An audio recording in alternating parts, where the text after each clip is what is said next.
Crispy Maruya o Pinaypay. Siyak na iyong magugustuhan dahil bukod sa madaling gawin, ay budget friendly pa.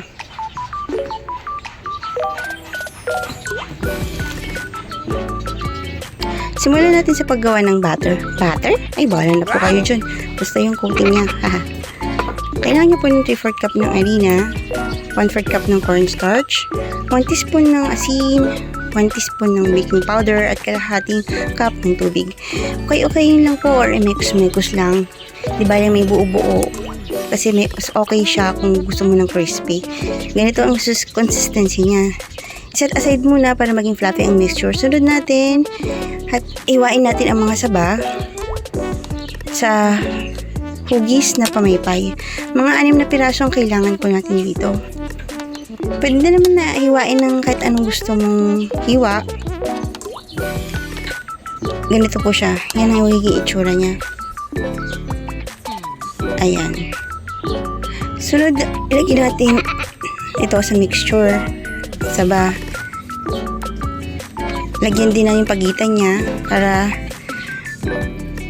mas maging crispy pa siya. Ayan po. Ayan ang magiging itsura niya. Tapos iprito po siya sa katamtamang apoy at medyo lubog sa mantika para malutong mabuti. Kapag medyo brown na, baliktarin na po para pantay ang pagkakaluto niya.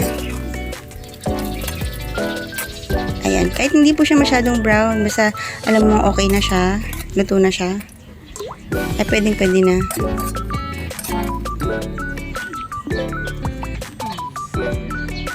Ayan. So, nakagawa tayo ng 6 na piraso ng pinaypay. At ang pinaka-finale, ping. Lagyan po ng asukal sa ibabaw. Kung may budget ka, pwede rin po lagyan ng mantikilya. Sa ating taste test, crispy po siya outside at tender inside. Masarap at talagang mabubusog ka. Thank you for watching. Bye-bye!